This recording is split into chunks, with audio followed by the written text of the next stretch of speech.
Mitra musim yang ingin merenovasi rumah, sudah ada keinginan, sudah diskusi dengan keluarga ya, namun masih terkendala dengan budget dan lain sebagainya, atau mungkin masih sibuk, takut molor, membengkak, sehingga proyek rumah Anda terbengkalai. Nah, Zamzam Renovasi ini menjadi solusi terbaik untuk Anda. Silakan Anda bisa mendapatkan konsultasi dan survei gratis renovasi rumah bersama Zamzam Renovasi. Hubungi nomor WhatsApp 0811 354 0707 atau kunjungi website zamzamrenovasi.com dan Instagram @zamzamrenovasi serta YouTube Zamzam Renovasi. Di hari ini konsultasi bangun rumah bersama Zamzam Renovasi, Mitra Musim hadir di studio Pak Arif Harudin ST, founder dan CEO Zamzam Renovasi, juga Pak Roni Santoso ST, Customer Care Zamzam Renovasi. Dan tayangan ini juga bisa Anda tonton ya di YouTube Suara Musim TV, sehingga bagi yang baru aja denger nih di jalan mungkin ya udah kelewatan kita ngobrol dari jam 8 tadi, silahkan bisa ditonton ulang nanti di YouTube Suara Musim TV. Dicek judulnya Mewujudkan Rumah yang Sehat dan Kuat, Sehat, Kuat dan Indah bagian kedua atau part 2. Sehat tadi baru ngomongin tentang plafon sama atapnya Pak Arif ya. Okay. Sudah sampai jam segini. Okay, mungkin ada poin lain gitu ya selain tadi memperhatikan material atap dan plafonnya itu Pak Arif. Okay. Baik. Tadi ada pertanyaan terkait dengan bagaimana kalau kondisi di pedesaan. Ini terkait dengan konsep rumah. Ya. Rumah yang dengan tingkat kepadatan rendah dengan rumah dengan kepadatan sedang. Jadi kalau di perkotaan khususnya di perumahan itu adalah tingkat kepadatan sedang. Itu memang konsep perumahan yang ada sekarang ini, Kopel itu adalah solusi.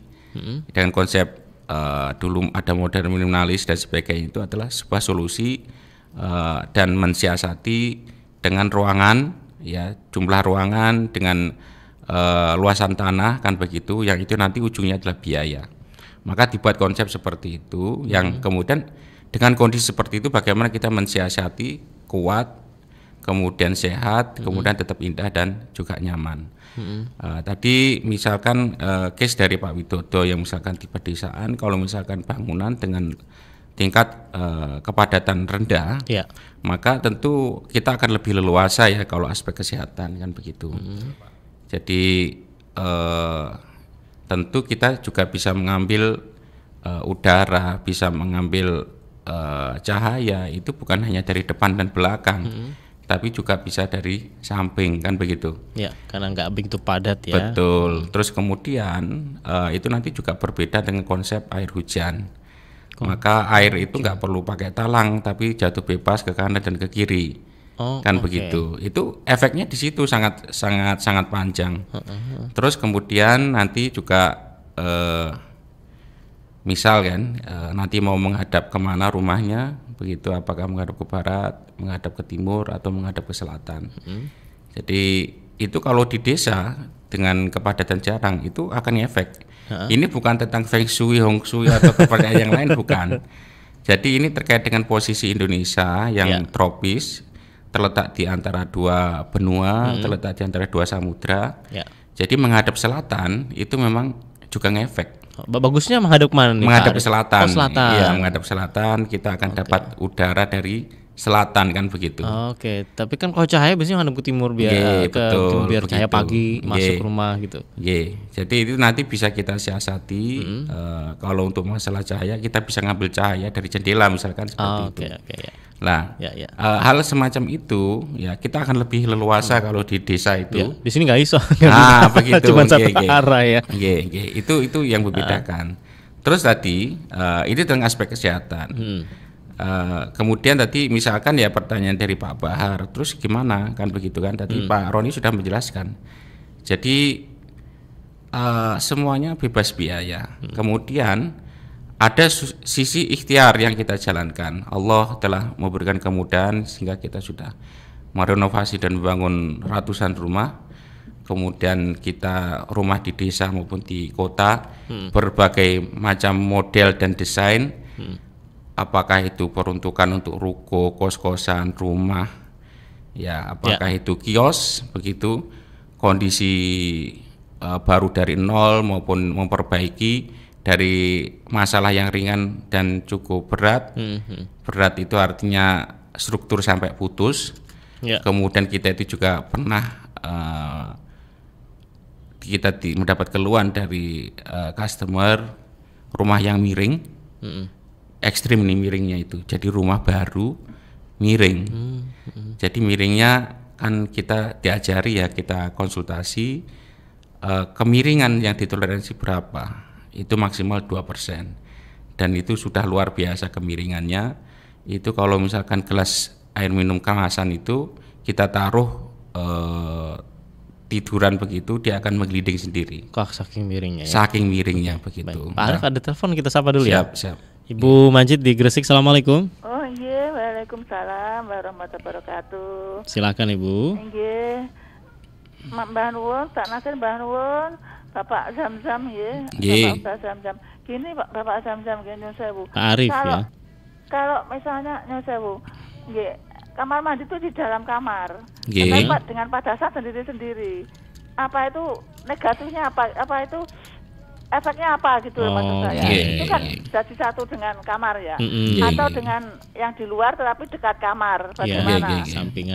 Di link-lingi tembok ngono. Masih ada temboknya gitu loh. Mohon pencerahannya Mbah Nuwun barokah wabarakatuh. Waalaikumsalam warahmatullahi wabarakatuh. Oke, silakan bisa langsung dijawab Pak Arif. Terkait dengan posisi kamar ya. Posisi kamar mandi di dalam kamar. Jadi itu biasanya aspek nyaman ya, aspek nyaman karena untuk privasi dan juga untuk kemudahan aksesnya. Artinya sebenarnya itu juga nggak ada masalah, nggak ada problem asalkan dengan konsep yang benar. Jadi itu nanti akan dipengaruhi oleh sanitair ya, sanitasinya bagaimana, pembuangan air ya, air akan ada limbah padat, kemudian juga ada air kotor, kemudian air limbahnya tadi itu juga harus baik. Kemudian saluran untuk perpipaan air bersihnya bagaimana. Kemudian juga terkait dengan yang perlu diperhatikan itu, yang ini biasanya sering terjadi itu adalah masalah keramik dinding ya. Jadi kalau kita misalkan pemasangan keramik dinding kurang tepat ya, ini seringkali natanya itu kurang rapi dan sebagainya, sehingga air yang biasanya digunakan apa itu pakai shower ataukah nanti pakai bak mandi itu terciprat begitu ya ke dinding. Dan itu kalau misalkan terakumulasi itu bisa membuat dinding seberangnya ya, itu apakah di kamar itu nanti bisa terjadi bubbling namanya. Bubbling itu kayak meruntus begitu, menggelembung begitu karena memang ada kelembapan yang disebabkan oleh air dari kamar mandi itu. Karena pemasangan keramiknya tadi yang tidak tepat. Jadi artinya bukan konsep kamar mandi di dalam kamar, bukan konsep itu yang masalah, tetapi itu adalah bagaimana aplikasinya, bagaimana material yang dipilih begitu. Jadi kemudian juga terkait dengan kenyamanan, mohon maaf misalkan ya plafon dan sebagainya, kalau masalah peredaman suara ya, mohon maaf kadang-kadang jangan sampai karena kita nggak masang plafon atau kemudian dipasang angin-angin, ya mohon maaf keliru masang angin-anginnya begitu, angin-angin malah masuk ke kamar, nggak akan begitu. Anginnya masuk ke kamar. Betul. Kemudian kita juga buat konsep exhaust fan misalkan ya, untuk bagaimana itu bisa tersedot keluar ruangan maksudnya. Begitu. Itu juga harus penting. Kemudian jangan nanggung.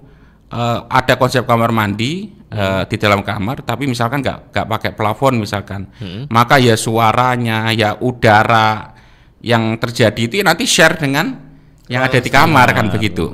Ya, itu sebenarnya yang salah bukan konsep kamar mandi di dalam kamar, tapi adalah bagaimana kita mengaplikasikan kamar mandi di dalam kamar, itu lebih di situ. Sehingga itulah pentingnya tadi kita berkonsultasi juga dengan pakarnya, termasuk dalam hal ini Zamzam Renovasi. Pertanyaan terakhir Pak Arif dan juga Pak Roni dari Pak Mahmud di Surabaya. Misalnya kita membangun bangunan ya, tapi pembangunannya tuh nyicil. Misalnya membangun pondasi rumah dahulu. Nah, kemudian baru beberapa lama kemudian yang lain ya. Ini apakah tidak akan merusak pondasi tersebut, Pak Arief, bila sudah lama tidak diteruskan pembangunannya? Oke. Baik, nanti mungkin bisa ditambahkan oleh Pak Roni. Jadi artinya begini,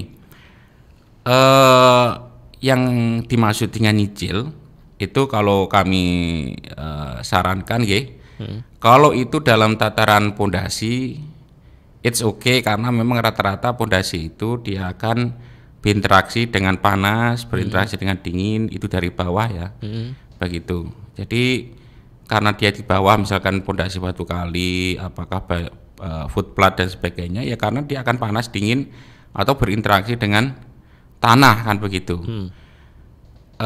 Kemudian juga meletakkan misalkan di pondasi itu ada urukan begitu, maka ketika ada urukan itu akan semakin baik karena kan semakin padat kan begitu.